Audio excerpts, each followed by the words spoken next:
component of the hero now. Ever since the change with Tombstone, I think Soul Rip's the ability to go for at level 2. It makes a big difference in fights like those.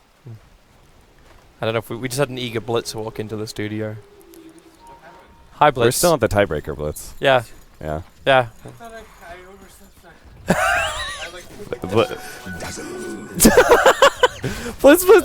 Blitz is just like Blitz was late, but you know, so was WCA. You should have acknowledged that WCA Raven. would always be late. Not the Dream Raven. Raven. Not the Dream Raven. He had almost no life, and XC just realizes that. The Viper also dies again on this top lane. Yeah, CDEC are having one hell of a good time. Yeah. This could be a quick game. Vlat's going to flip a table, by the way, if we do start the quarterfinals beforehand. So we should be okay. We'll be able to finish this best of one tiebreaker and go directly into the quarterfinals. I can actually see Vlad flipping an actual table when a WCA admin tells him, like, oh, the quarterfinals are going to start now, and he's still casting a tiebreaker. You just see him losing his shit. He would. There goes the whole table. He really would. That's our Velat, boys and girls. That's our Velat. So CDEC off to a brilliant start. The only player who kept up with CS was Raven, who's 12-5. But with that death, he falls behind. And now you got XC because he got the solo kill as well. You're getting fast levels on this Darkseer. And if they get something like a mech, can TNC like even force any issues?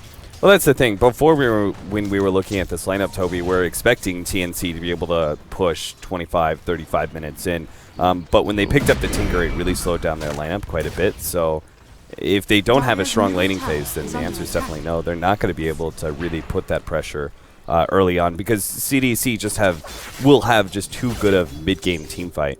With an early mech pickup on the Darkseer, Razor is a great mid-game team fighting hero all around. And it seems like the Spirit Breaker and Visage are going to be off to a good start. Yeah.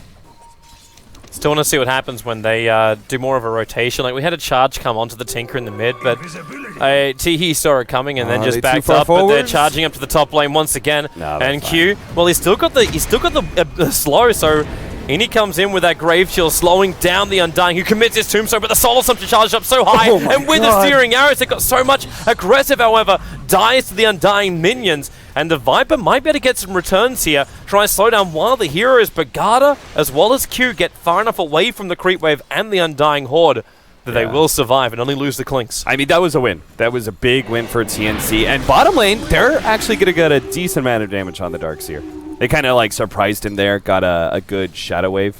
That was level 2 on him. That was almost maxed out. So kind of forget about that combo when the Wolves just get instantly summoned on you. It's like, okay, wasn't really ready for four units worth of Shadow Wave damage. So the Viper being able to get the kill on aggressive was big. He pushes back the supports as well. The Spirit Breaker is going to have to head back to base. The funny thing is they're still scared.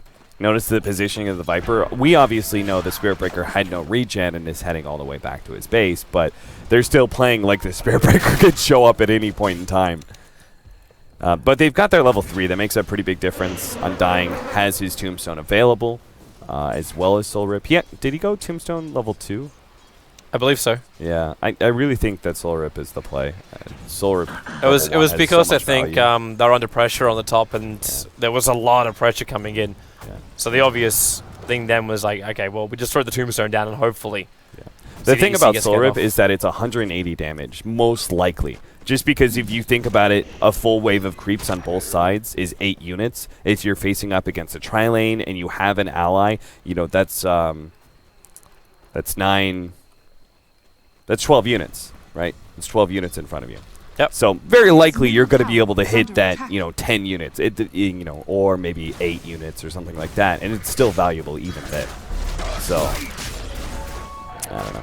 Right, so build-wise, let's have a look around, see what everyone's doing. The Viper currently is holding on to his money, so we'll see where he goes with this game. The Undying still doesn't really have a lot, but he's walking around with the bottle for the moment. Bottom lane, the Lycan's going to go directly into the Vladimir's offering by the looks of it. Obviously, we're not going to look for anything from the Dazzle, and the Tinker is bloody obvious. I guess BTs from him. Shiki went for the early phase boots, however. Potential just Ring of Aquila with that Wraith Band. XZ's just going directly in for the mech after having his Darkseer's got so much money. He's 800 gold away from having a mech, and we're only 7 minutes into the game. When you kill the enemy carry against a dual lane, I was distracted by Blitz, so I didn't really see exactly what happened there. I'm not sure how XZ managed to... The Lycan was just there sitting and not actually moving. Like, yeah, but where was the Dazzle? Why didn't we get a heal in that situation? That's a very good question. Yeah, exactly. I actually didn't know where the Dazzle was. I mean, he must have been pulling or something, and miscommunication, but yeah, that was weird. Yeah. They really want to try and kill the Tinker, I think, and try and shut him down, because they're winning every other lane. If they could just kill the Tinker, it'd be a complete win. They just don't have the kill potential there. Like the Spirit Breaker, every time he charges, he's playing very defensive. If Spirit Breaker actually gets a charge in from like behind somewhere and catches the Tinker, and Shiki has that phase boots, and this is what I was going into. The fact that Shiki went for the phase boots gives you a lot of extra kill potential in the laning phase. So if they actually get that kind of quick surprise on Teehee, they could very easily run him down. So is this when we look for the CDEC second wave of wards? Like they just threw a sentry down looking for the ward in the mid, but maybe it's worthwhile understanding just how deep the Spirit Breaker can go into the Radiant jungle and getting, like that ward we're talking about before, where you can control up this ramp area. I say before, if you missed it while we were waiting for this game to start, we were actually looking at hitboxes, spawn boxes throughout the Radiant jungle. And some good ward positions, but CDEC right now, their only observer ward is watching top rune. They don't have any other wards down the map right now. Well, XZ is going to take some damage. Not too much. Nice blocking there from Lucky. So he'll get a little bit more DD right clicks on XZ. But XZ's got so much armor and regeneration that it doesn't really matter. And you got the get out jail free card. Okay, aggressive. They put him on the warding mission. That's a little obvious though, when you do something like that where you planted the ward. But such heavy commitment to watch the movement through the northern part of the map for CDEC. So I was going to talk about this. CDEC have one of the best heroes to take advantage of a Clinks. Visage is probably one of the greedier 4 positions that gets the most benefit out of free farm. And Clinks is one of those heroes you can actually just completely abandon the lane and still keep up a really good amount of farm. You go into the enemy jungle, you start taking their camps away from them. You're always using Death Pack, maybe you gank a lane or two. It's just a great hero to independently leave the lane, and now Q is all of a sudden level 6. He already has his familiars. He's got arcane boots. It's kind of interesting seeing arcane boots, but I thought maybe he would just go for like the immediacy of like a medallion, but apparently not. Wow, Raven senses the problem. Instantly turns his ulti on. Lucky is going to Shallow Grave himself, but aggressive back into Invis.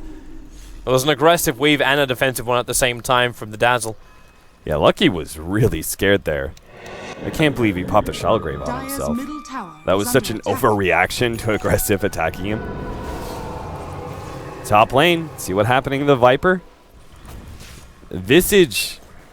Blitz was telling me a while back in like 6.84 about like some high-level players who were playing Visage mid, and then I was watching some Visage off lanes. They're coming bottom. That's a big attack right now. Dazzle, he doesn't have that Shallow Grave back off cooldown just yet, but XC taking too much damage underneath the tower. He's going to go down as Lucky. Well, does he keep on fighting this one? They're taking away the armor as well as increasing their own, and CDEC maybe biting off a little bit more than they can chew. They're able to pick off the Dazzle, but you're still traded your big Darkseer for a Dazzle only. Now Shiki arrives with his ulti, and they're going to get something bigger, and that's going to be Raven's Lycan. Creep wave still underneath the tower, allowing CDEC to fight. You have the Viper strike back off, but Shiki, he just tanks through it. They move over to the Undying with the arrows coming out from aggressive. They still have more than enough damage to just burn through TNC. And Sam, Nether Strike. Garda's already hit up to level 6 with all this fighting. A double kill comes in for aggressive, and a big fight for CDEC. It really felt like they went a little bit too deep early on, but didn't realize just how powerful they are. Yeah, CDEC, that was definitely a really deep dive, and they probably should have been punished. Why in the world did CDEC get back up before TNC did? The Razor arrived before the Viper. Like, how does that actually happen when you're diving a tier 1 tower? There's no reason that CDEC should have been able to pull 5 heroes to that bottom lane faster than TNC could have. Now, part of the problem is the fact that TNC do have this Tinker, and this is one of the huge downsides of the hero, is that before you have, like, the Boots of Travel, you're not capable of defending your side lanes. So he isn't able to respond to a gank like that. But still, the Viper definitely should have been there. As soon as the dive started occurring, he should have been able to TP out. The mid lane push is going to be cancelled up by TNC. Just a couple of March of the Machines. Aggressive, still hoping for some kind of pick-off, but with Treads Aquila and Sol Ring, he doesn't have something like a nice Orchid to ensure he gets the pick. But, okay, he's looking at Dazzle with the Sentry Wards there. Dazzle already getting charged, so they understand exactly where he is. Aggressive with just 2 more arrows. Okay, Dazzle was walking up to throw the Observer Ward down. He had Shallow Grave off cooldown. But because he remained charged, they saw everything. And now, well, the Tombstone's going to be dropped with a familiar stun. Is keeping the Undying in check behind the tier 1 tower. Looks like the rest of CDEC is just going to get out. Visage is leaving. Looks like he actually ended up losing his familiar. Yeah, he actually resummoned instead. That's an ultimate pretty much wasted for the Lycan. Aggressive, his farm is still not going to be slowed down in any way. They try to stack up that camp actually, but he blocks it in a way. Blocks it and takes the Centaur. And takes the big boy. Charge coming down to the bottom lane. They're going to Iron Shell up. Actually, it's only on XZ at the moment, but aggressive. Looking for more damage. And Garda, as you said, a little bit too deep. Aggressive. He's got the Invis back off cooldown. And now Garda actually just TPs himself out. He's not going to tick out inside the fountain. So he'll end up surviving. And TNC just wishing they had themselves a stun. Yeah, one stun on a team of 5. You would think one of those heroes would have a stun, but no. This is why I was suggesting Beastmaster as well, right? Yeah. Long duration, single target stun that sets up heroes like the Lycan just to be able to run that hero down. But not a single one. Yeah. CDC are going to abuse the hell out of that. That's why, Toby, they've been so eager just to dive towers, right? They dove that tier 1. It worked out beautifully for them because they know that push comes to shove. There's probably a 50% chance they can just get out with a TP. Yep. And when you got things like mech, and now most of the heroes are also getting like chainmails. We're seeing the start of the medallion over on the Visage now. They got such survivability that they don't really have to care. Because if things do go wrong, okay, aggressive. Yeah, there's a sentry ward there, man. The observer is up the hill and they're TPing in, but they don't have any control. There's no way to pull them back. Like if you had a disruptor, then maybe you could glimpse some wall and something, but it just doesn't exist. Now you see me, now you don't. It is a troublesome lineup. A very, very troublesome lineup for TNC. It's really sad because I was expecting such big things out from them after their convincing performance against CDEC in their first game against them. That they were moving, they were attacking. It was wonderful. They had the skills and the abilities to beat CDEC into the ground. But well, remember what happened in that second game, though. They picked a different lineup, and they just got crushed. Yeah. And it's looking more like Game 2 than Game 1, that's for sure. TNC are not having a good time by 15 minutes. It's 2-9, 7,500 gold lead already for CDEC. They're trying to force the issue in mid. Yeah, the problem is they have to, right? They have to kind of group up and try and force this and use the Undying, use the Viper, use the Lycans pushing power. But these are not heroes that are actually valued grouping up early on. The Lycan, in a way, the Undying, Viper, and Tinker for sure. It's mainly the Lycan and the Tinker. They don't want to be grouped up together. They don't want to be sharing each other's experience. It's gross. You know, you want to be separated. You want to be your own man. But the way that CDEC is constantly picking them off, it's forcing them to group up. Yep. Well, CDEC right now, they can have pressure towards any tower as well. And we have to remember, they've got the Clinks. Like, this Clinks is an expert at taking out tier 1 towers, and if Aggressive is able to complete up this Desolator in a decent amount of time, then TNC are going to have more troubles than just losing the buildings. The damage output of the Clinks is going to go through the roof. You won't even need Razor to steal the damage away from TNC. The Clinks will be picking up your supports in the back lines with 1 or 2 hits. Radiant's bottom tower is under attack. But they group up again. Looks like middle lane. The Tinker's going to go down to the Clinks as well as the Spirit Breaker control. See, that's what happens. The one hero who's not there with the rest of the TNC team instantly dies, and now I don't think they can actually go for the push. They're just going to get TP'd on if they go. I'm not sure about this from Shiki. He doesn't have a TP. He'll trigger the drum charge and then just walk himself away. Okay, maybe we just don't care about it from that front. Here, CDEC, creep skipping bottom. They're taking tier 2 towers while TNC are forcing the top. They actually, CDC read that so much better than I did. I was like, TNC shouldn't dive, they're just going to get TP'd on, and they're at such a net worth loss that they're not actually going to be able to win that fight. But CDC were like, you can't even kill the Razor, you don't have stuns. We're always going to take the better trade, even if they could, right? Because it would be a tier 1 for 2 tier 2s. They took both the bottom lane and the middle lane, practically. The bottom lane's going to get denied, but it's still a tower. It's still map control. And it's still the removal of the towers in the middle of the bottom, so there's no way TNC can get over and stop Roshan from happening, which is exactly where CDEC moved. Yeah, it's still Guardian Greaves and Desolator and excuse me, not Solar Crest, but Medallion by 17 minutes. They can Rosh. Well, they group up a little bit, push down the top 2 lanes of towers. They finish up a Solar Crest on Visage. They get a Blink Dagger on Darkseer, and then that's the game. It really is. They'll just go uphill, and TNC will be left with that desperate march of the machines, march of the machines, march of the machines, and try and defend. March. There's no way to defend that. Like, even with March of the Machines, the damage output from CDEC is just too much. Like, they'll take the tower out, and the survivability, they just walk under the march of the machines. Yeah, the best that will happen for TNC is that they successfully draw out the game, but then they're still starved on golden experience. And CDEC essentially like, okay, congrats, you stopped this push, but what happens 8 minutes from now when we've gotten even bigger of a net worth lead, and we take Roshan number 2 or Roshan number 3, right? TNC drawing out the game is okay, but you can't at the same time just be drowning in net worth loss. Yeah, they have to find some way to stop it. But for now, it doesn't look like there's really that much of an option. Like CDEC with an Aegis the Immortal, they can't just go chasing after kills. Like you look for farm, but the Klings could be anywhere, the Spirit Breaker could be charging anywhere, the Visage Birds could be anywhere. Right now, they look like they're preparing a gank up on top with a level 1 Necro Book. They moved the Viper to the front lines. But aggressive. Luckily, there's a camp that Val prepared earlier that he can just capitalize on by using that Death Pact and then move forward. The Tombstone's been triggered, so Shiki just starts his TP out. The damage output, this time they'll actually find the kill. They had the damage to kill him off. Aggressive comes from behind to beat down this tower. Ooh. Now, there's not a lot that can stop him. Lucky actually almost loses his life coming in close. Aggressive's gonna take the tower anyway. Yep. The Ticker's going to TP in, however, Aggressive making his way to the tree line. Remember, he's got the Aegis of the Immortal. So even if Aggressive dies right now, he can just jump himself back into his Invis when he respawns. But with the Familiar stuns, they actually lose one of the Familiars. That's not too terrific. The bottom lane, XZ is just beating the tier 3 tower with his fists. Show him your Kung Fu, XZ. Punch that tower. He's been training in the School of Fly.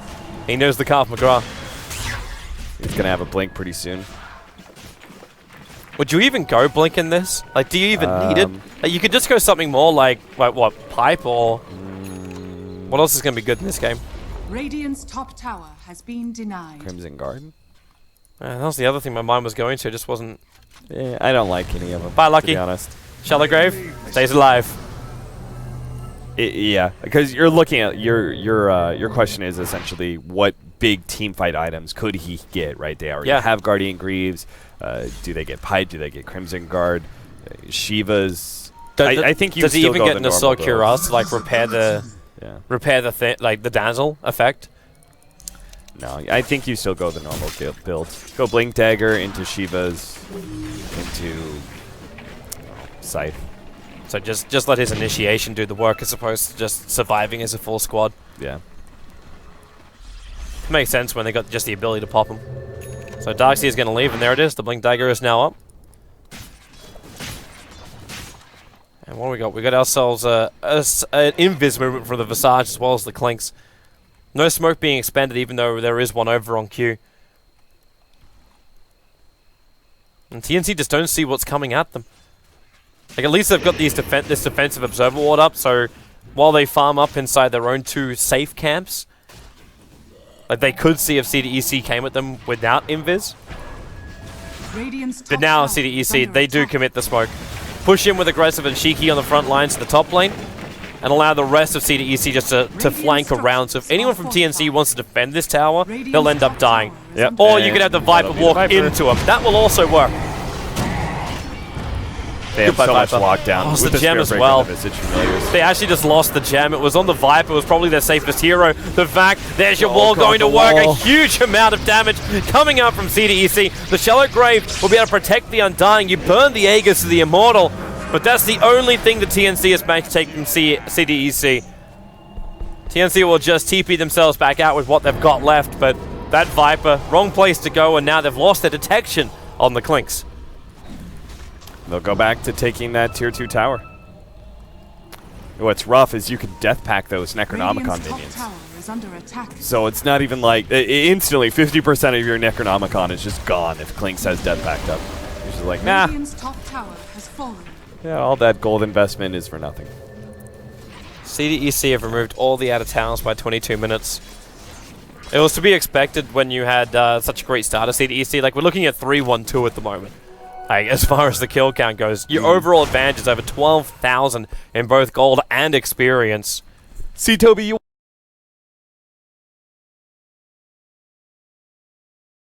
wanted to see, like, essentially CDEC get, when you were talking about, like, what other item could Darkseer get, you wanted to see, like, more 5-man team fight and more pushing power from CDEC just to be able to, like, max out and end the game.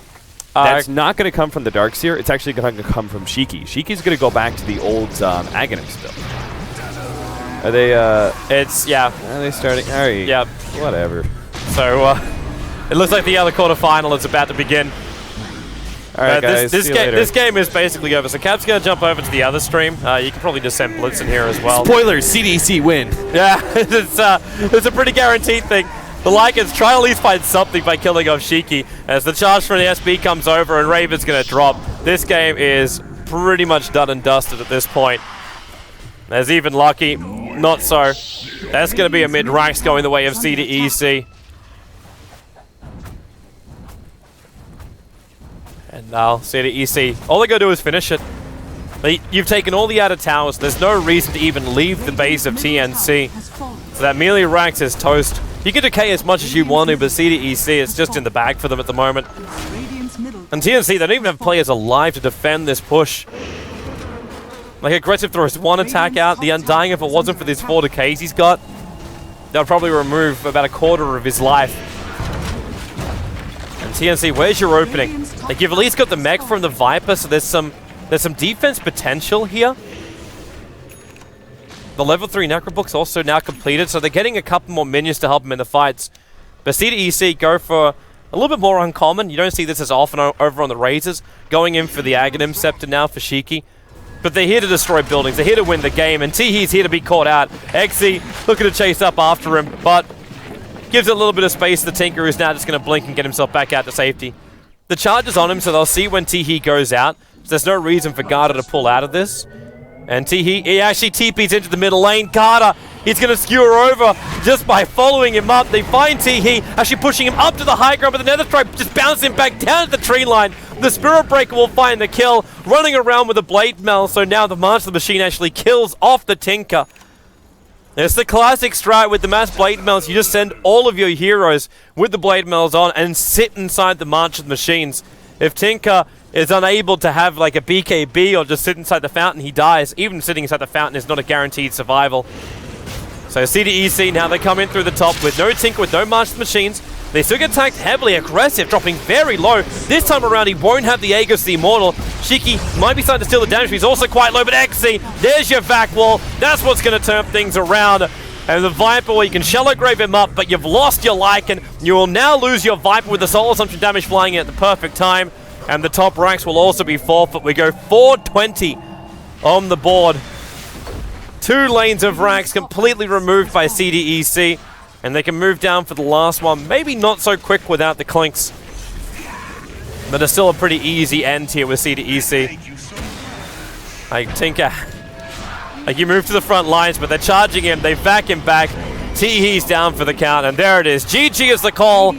So CDEC will end as number 1 in the group. They will be the ones to go up against Alliance. That'll be the next game coming up here on the Red Stream. You can check out all the coverage over on CDEC.com, of course. And we have multiple streams running. Every single game from WCA, CDEC is making sure you have coverage for it. All you gotta do is follow our streams. So Cap's moving over to CDEC Blue, and he will be doing Wings versus Leviathan, and we'll be jumping in to the Alliance going up against CDEC. Obviously, we'll have ourselves a break, and we'll be back for those games. So stay tuned, we will return.